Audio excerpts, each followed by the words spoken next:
Hello, everyone. Welcome. Thanks for joining our diagnostic training session today. And what you're about to see is a pre-recorded training session we did over in the United States. But be assured that a lot of the material that we cover is really applicable to any automotive application. So just be aware that yes, it is a lot of North American vehicles, but they will apply a lot of the same principles apply over in the UK as well. Now, if you do have any questions, if you're watching this during the premiere, you can just leave it in the chat. We'll be monitoring live chat. If you're watching this after the premiere, then just feel free to leave a comment underneath the video and we'll get to those as we can as well. So my name is Jason Gabrenas. I'm one of Snap-on's diagnostic technical trainers. I've been in the training department since 2013, traveling around North America, helping techs and shop owners get the most out of their diagnostic equipment. Before I did that, it was a couple years as a diagnostic sales rep at Snap-on, so I had 30 different franchisees I worked with, as well as the shops that they serviced, in order to help everyone get the most out of their diagnostic needs. Then before I did that, it was 8 years at Subaru. So I worked in a dealership, and over time, I guess, just became the default diag guy in the shop. So I always ended up having the drivability problems, the intermittent problems, the weird wiring problems that would show up on those cars. And that's really where I cut my diagnostic teeth, was trying to figure out all those weird head scratcher type cars that would come into my bed. Then before that, a bunch of other miscellaneous wrenching jobs. Been a little over 25 years under hood experience for me. Our topic today is code basics. So these next batch of new classes, this is a new class. These next batch of new classes, though, a lot of them are based on actually popular calls to the call center, to the customer care center. And we've come to find out just through feedback from folks who've been calling in, say that they don't always understand all the ins and outs and intricacies of how manufacturers present their codes, because there are some little things that might trip you up, so to say. So we're going to talk through a few of those different things, a few different vehicles, differences between a few different types of codes, things like that. But in order to talk about that, we got to go way back to the beginning, way back to the beginning. 80s, 90s vehicles, OBD1 vehicle. The original diagnostic tool for technicians was here. It's the paperclip. You'd unfold it and put it in the right configuration and short out the right 2 pins on that connector under the dash, and then watch that light flash. And hopefully you counted it correctly, because otherwise you might be diagnosing the wrong code. So it flash 2 times and then pause, and that 3 times, that'd be a 23, for example. Even in OBD2 era, though, there are still some vehicles that certain systems may be flash codes. I know on Subaru, there was like one of the systems on like even the early 2000s, you still had to use flash codes. I think it was the ABS, if I remember correctly. You had to actually get under there and read it was either ABS or the airbag, and you had to watch the flashing lights. So it wasn't just OBD1 vehicles. It wasn't a while ago. It was even into the 2000s. But let's take a look at a comparison. So OBD1 vehicle, Honda Civic, 1.5 liter. 1994, so it's a couple years before OBD2, and in the engine module, a total of 23 possible codes. So think about that as luxury now, because so many sensors and systems on these cars nowadays. That's nothing. So if we look at a 2022 Honda Civic with a 1.5 liter, it has 23 modules, not just 23 codes, 23 modules with multiple codes in each. Let's go pop into one and see. So we'll do the 1.5 liter engine and just kind of scroll, right? Look at all these codes, all these different codes for this one car on this one module out of the 23 modules on the car. So that adds up to hundreds, if not thousands, of different codes across the entire vehicle. So you think about information overload and all that. And there's only so many numbers that we can use. So we've actually had to start using letters as well in some of these. So back then, though, back in the early days as well, you would also have to deal with, it was kind of the wild west of connectors back then. You have all these strange different manufacturer specific type connectors, which you can still connect to this day. Even on a brand new Solus Plus, you could still hook up. You just need the right adapter, right? Because the software still goes back to 1981. You can still diagnose on all those vehicles. Even the European vehicles and the Asian and domestic vehicles here. We have the multi-adapters to plug into multiple pins, or the multiple vehicle specific adapters that are available there as well. So that was OBD1. And then we kind of got to this weird gray area in the middle. OBD1, you're talking 81 with the ALDL and GM all the way up through 95 or so when they switched over to OBD2, which then finally standardized the connector, which was a wonderful thing. But we still had a few of these little anomalies out there. One of my favorites was this one. So Mitsubishi DSM Diamond Star motors, right? So that's like your Eagle Talons and your Mitsubishi Eclipses and the 3000 GTs in that era of where Chrysler and Dodge and Mitsubishi were all kind of sharing parts and sharing cars and all that. So back then, 97 Mitsubishi Eclipse, 97 had an OBD2 adapter and the Mitsu One adapter together. So if we look at this picture, it's this little guy up here. So that's the Mitsubishi connector there. You'd plug this into that adapter. And then on the other end of this adapter would go the OBD2 connector with that key, which is not pictured here. But you would connect it up that way. So you actually had to plug it in two different places in order to make it work properly, which is kind of out there if you think about it. And it's post OBD2 as well. So it had both of those. Another shining example of that's a Mercedes, right? This is a 2000 Mercedes. So this is well after OBD2, but you would need to use that adapter and the MB1 adapter, which is like a 38 pin adapter here, 38, 39 pin adapter, multiple pins right there. And that's the underhood cable. And then you would also need to use the personality keys depending on what system you're hooking up to as well. The tool would tell you. And then we got the BMW one here too, the 20 pin there. So you hook up the MB, that's a Mercedes-Benz there, so that's in 2000. 2001 3 Series would still have this round connector underneath the hood, and you would have to use that to attach to or to communicate with, engine, transmission, etc., underneath the vehicle on a manufacturer-specific level. The generic way through OBD2 would still go through the OBD2 port, but manufacturer-specific systems, you would still need to use that round connector there, right? So if we think about that, that brings me to this next slide here. You may have heard me talk about a computer, vehicle's computer. Think of it like a house, right? It's got a front door, it's got a back door. Well, the other thing that we don't always mention is inside that house, there's more than one room. There's 2 rooms. So I have my OEM VIN specific room, which is going to be my scan data and codes. That's going to be up to the OEM, whatever that is. And then we have our OBD2 generic side of the PCM, which is going to be federally mandated due to the OBD2 standard. Whatever this needs to be is going to be the same, whether it's a Mitsubishi or a BMW or a Ford or a Chevy, it doesn't matter. It should all be the same threshold levels, the same codes available in there. We run into problems and we run into confusion when we look at this and we say, okay, well, they both have codes and they both should have the same codes, but guess what? They don't always have the same threshold of failure in order to set that code. And we'll see an example of that a little bit later in a few slides. But the threshold for failure on the OBD2 side is going to be the same across all makes because it is a standard. It is standardized. So we can check that with any old code reader, right? And that's our OBD direct side. Now, if we go in under scanner, that is going to be our OEM VIN specific side. So that's up to the manufacturer's discretion as to what they do in that room. So maybe the threshold's a little higher, maybe the threshold's a little lower. That's why we can sometimes find codes on one side and not the other side, kind of depending on what it is. And we can actually flip back and forth pretty quick too. I'll show you a way to do that in a little while as well. But just remember and just keep that in the back of your mind that this is, 2 different rooms in there, 2 different processing. So now we'll just focus on OBD2 because OBD1, like I said, that was kind of all over the place and we don't really see those too much anymore. There's still obviously plenty of them around on the road, but mainly the majority right now, it's obviously OBD2. So we just hook up with the 16 pin, but different code types that we're going to deal with in the system. So we have current codes, which is basically, hey, there's a problem right now. Currently, there's a problem. We have pending codes, which is going to be, there's going to be a problem, but maybe it's a 2-trip threshold in order to set the code, but it's pending. It's sitting there. It's waiting to see if it has a problem again. Then we have history codes where more often than not, this is going to be the case. It's going to be there was a problem, but it fixed itself.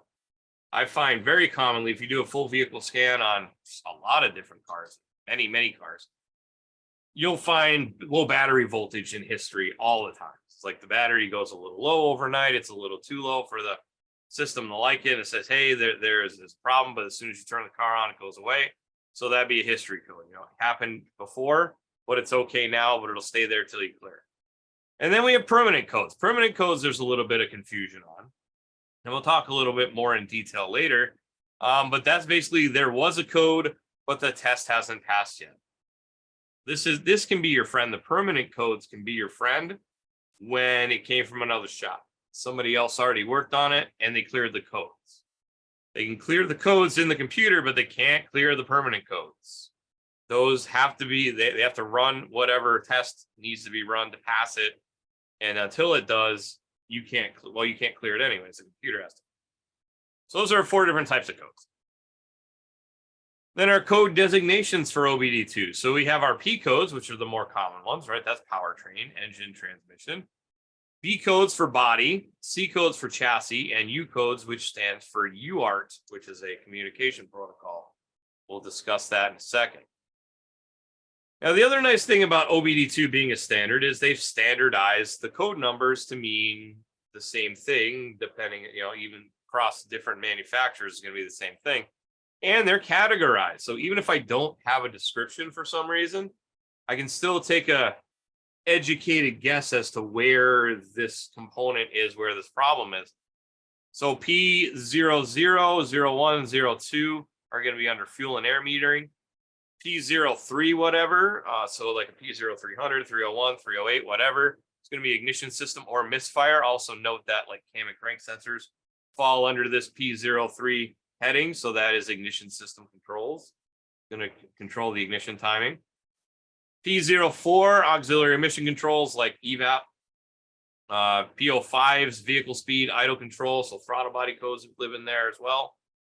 P06s are going to be computer and auxiliary inputs. P07, 8s, and 9s are going to be transmission. And then now we've gone so far, we ran out of numbers. Now we go to letters. So it works, everything works on a base 16 hexadecimal.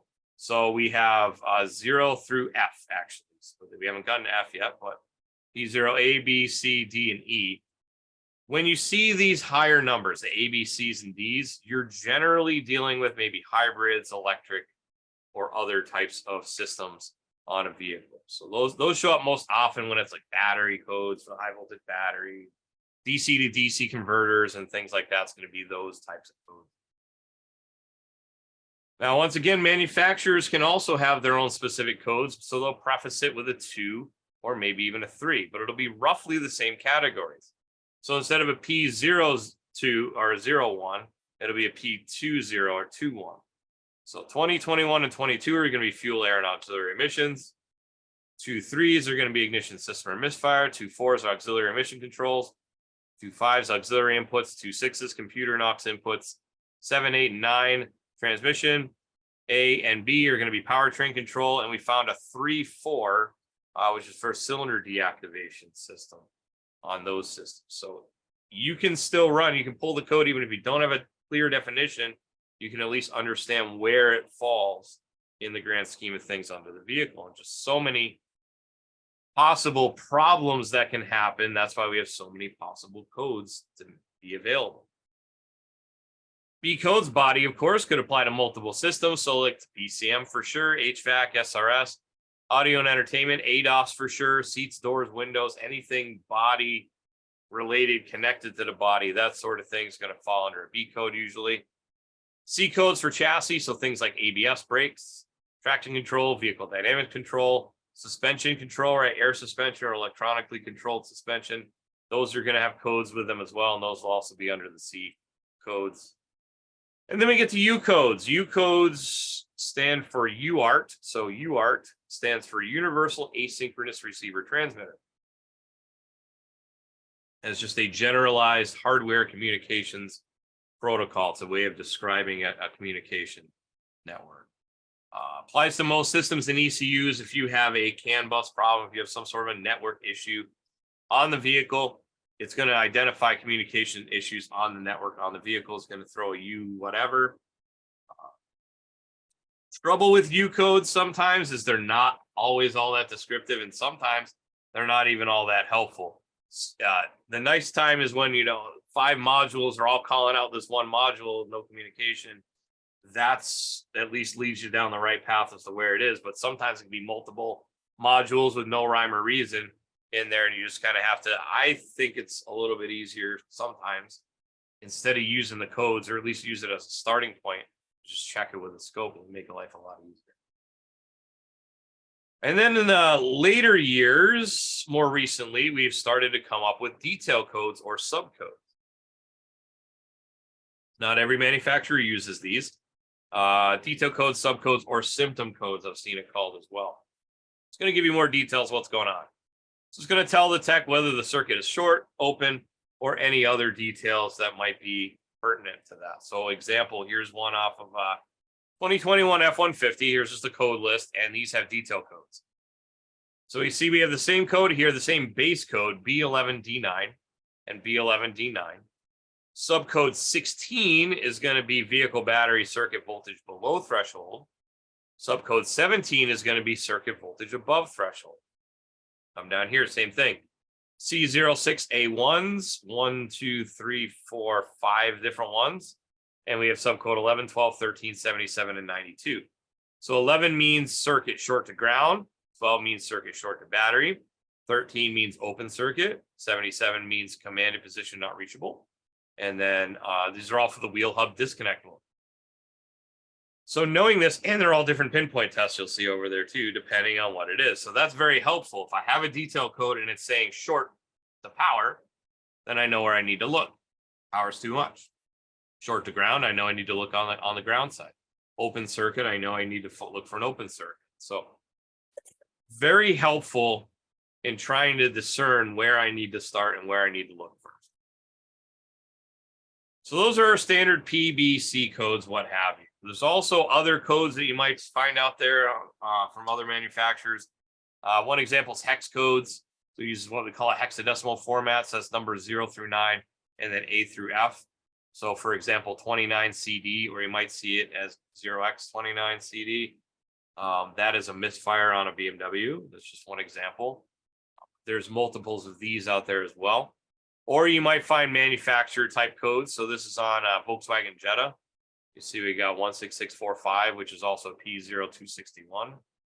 So you can just see how they kind of transfer there. And oftentimes the manufacturers will give us a conversion chart in between the standard P codes and the manufacturer specific. So let's look at a couple examples. This one was interesting, one I ran into on a case study before. It's on a 2011 Silverado, and the engine light was on. And it had 3 codes in it. Well, that makes sense. We got 3 codes. So we got a PL128, which is below thermostat regulating temperature, PL13E, which is oxygen sensor delayed response, and that theft deterrent key entered incorrect. So we have 3 codes there. But if you scroll down even further, this was what the most interesting thing was. No codes under OBD2. So it's just different thresholds need to be met before it sets that code. So in this case, looks like the manufacturer decided that threshold needed to be lower on the manufacturer's side before it popped over to the OBD2 side. So if I was only using a code reader to read this vehicle, not a full-fledged scan tool, just a code reader, $30 little Actron one or whatever, I wouldn't find any codes on this vehicle. Why is the engine light on? I don't know. I can't read any codes. So there wouldn't be any codes on that vehicle to find if you're just using a generic OBD2 code reader. So I just found that interesting with that one. Next one's Honda. So Honda does their codes a little bit differently. It seems like a fair amount of Asian manufacturers do it this way. So you actually have them separated out. So you have your permanent codes or current codes, and then your temporary codes or history codes here, and they'll call them out separately. I know Subaru does it as a current and a history codes, right? So the same thing, same basic meaning. The other thing too is on this Honda, it's got a P0011, fairly common code. Their definition is VTC system malfunction. If I go down to my OBD2 codes, the OBD2 definition is A, camshaft position, timing over advanced, or system performance bank 1. So it's a little bit more detailed, I guess. with that, whereas this one just says a system malfunction. Doesn't really tell you what. And then we come down here and we get the more detail in the OBD2. Also note that that's in a permanent code as well. More on that in a second. Then BMW gives us those hexadecimal codes like I was talking about. So 29 CD is the example we used earlier. Combustion misfire on cylinder 2 is what that one is. 2E81, etc. So it'll give you a combination of those. Instead of your P codes, it may give you one of those types of codes, or the Volkswagen will give you the manufacturer type code, etc. So permanent codes, these can be found under OBD2 mode 10 or 0A, if you want to call it that. Those codes cannot be cleared using a scan tool at all, no matter what you do. So we get calls that come in and say, hey, I cleared the codes and I still have this permanent code left. What's going on? Well, the code can only be cleared by the ECM after it passes the test that it runs in order to set or clear this code. Like I said, though, these can be useful if someone just worked on the vehicle a little while ago, hasn't had time to run the test, and they cleared the codes, or the battery got disconnected or something like that. These will stay in there until the ECM passes the code test. So let's look at a couple more examples. There's some other weird things out there that may trip you up when it comes to codes. So let me get my Zeus Plus fired up here. Looks like we must have had a Windows update. All right, so a couple examples I want to show you here. First one that could trip you up is going to be here. Going to shop key.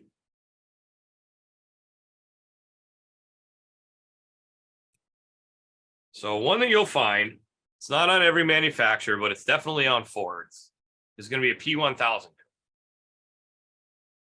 So you might say, hey, you know, I cleared all these codes and then I went right back in there before I even drove it just to see if there's any codes. And there's still a code and there's a P1000 code. What's going on? Why is my scan tool not clearing this code? So we can go in here and actually look at the description. It says P1000 onboard diagnostic system readiness test not complete. So in other words, I cleared the memory and I haven't run all my monitors yet. So OBD monitors are carried out during OBD drive cycles. DTC is stored in continuous memory if any of the OBD monitors do not carry out their full diagnostic check. It's not supported on all vehicles. Refer to onboard diagnostic drive cycle for additional information. Possible causes could be the vehicle's brand new, or the PCM DTCs have recently been cleared with a scan tool and we haven't run anything else. PTO concern, OBD monitor concern occurred before completion of the drive cycle, and battery or powertrain control module recently been disconnected. So you disconnect the battery to clear the codes, you clear them with a scan tool. Any of those reasons, you will get a P1000 until it sets the monitor. So if you ever go in there and you see a P1000 and you just thought, oh, well, maybe you just thought, well, I can ignore that. Everybody always tells me I can ignore it. Maybe you didn't know why. So that is why. Or maybe you just see it and you're like, wow, that's crazy. I don't know why that's there. So now we know. So that's one example that might trip you up. Another one is on GM vehicles. So on GM vehicles, if I go into engine, say, and I go into codes menu, and I go to display codes, you can see DTC display, self-explanatory, not run or failed since code clear, and not run or failed this ignition cycle. So sometimes people will just pop in there and see what's going on, and they'll see this whole list of codes. They're like, what is going on? I just cleared the codes. Why are there 300 codes on this list? What's going on? Well, if we back up one menu, there is a codes help menu. DTC display. This is a list of all current and history failures. When you clear codes, there should be no codes in this list section. Not run or failed since code cleared. Codes in this list have either not run their test or their test ran and failed since codes were cleared. If it ran and failed, the code would also be in the DTC display section. When you clear codes, there will be many codes in this list until the test for each code runs and passes. So just be aware, if you haven't taken it on a drive cycle yet, haven't done anything to set a monitor, that'll be there. Not run or failed this ignition cycle. It's going to be codes in this list that either not run their test or their test ran and failed this ignition power cycle. If it ran and failed, the code would also be in the DTC display section. Exit there. And I don't think in my simulator it'll do this for me. Yeah, it just gives me my general codes that I always get right there. So Normally, if you were in here and you hadn't, and you just cleared it and you hadn't done any drive cycles, it'd be a boatload of codes in here. Just be a full list of codes. So that's another one that could get you. So P1000 there, checking the wrong spot on GM. Oh, I also told you I was going to show you another way to flip between OEM and generic. So if I'm in engine and I wanted to flip over to the generic side, I can do that just by going over generic functions. And then it gives me the majority of my services. There's a couple that might not be in there, but definitely readiness monitors, freeze frame, mode 9, mode 6, a lot of that's in there. So you can actually go and check that out without having to leave and reload into a different vehicle. So that's helpful. Also, freeze frame and failure records are in there as well, or you can just flip over to the generic function. So that's another little trick. What's another one? Let's see. We'll go to this thing right here. No, not that one. Just do it manually. So 13.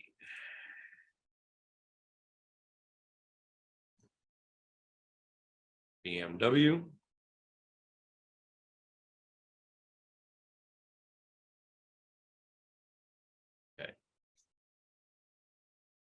Okay, so say like down here we got all these different codes that are separate. So 29D2. So that is, see how it says hex code 0x29D2, BMW code 10706, cylinder 6 misfire detected. So hex or decimal, which is what des stands for. And then it will tell you the description here. So depending on what, so it's 29 CD was cylinder 1, 29 D2 is cylinder 6. So there really isn't a lot of rhyme or reason to it. I'm sure there isn't BMW's head, but and then up here it actually gives you the P0 number. So there will be conversion tables for this type of thing in there in repair information. Manufacturers do publish this, so you can understand the difference between a few of the different codes. Like I said, Volkswagen's got a chart, Mercedes got a different way of doing things. So every manufacturer is a little bit different. Every manufacturer has their own little idiosyncrasies, as we can see. Those are just some of the more popular ones that we get calls about. So I figured it would be good to put a little class together about that. Hopefully you learned a few little tips and tricks and tidbits that you might be able to use tomorrow in the shop. And with that, that is our time here today. So make sure you tune in for new diagnostic content every week. We will be premiering a new video every Wednesday at 7 p.m. UK time. So make sure you check it out on the YouTube channel. If you're watching, of course, you would be watching this on YouTube, but make sure you subscribe, thumbs up, ring the little notification bell so you know anytime we post new content. And it's youtube.com/SnapOnDiagnosticsUK. With that, time for questions. If you have any questions, just feel free. Once again, if you're watching this on a premiere, just leave it in the live chat and we'll answer those. Otherwise, leave a comment under the video and we will get to those as we monitor those comments as well. So I'd like to thank you for taking a little bit of time out of your day to learning a little bit more about how you might be able to be more efficient at diagnosing vehicles using some of the information that we've given you today. Hopefully we'll see you next week. Hopefully you can watch and see you on any of our other videos. Have a good week, have a good night, and take care.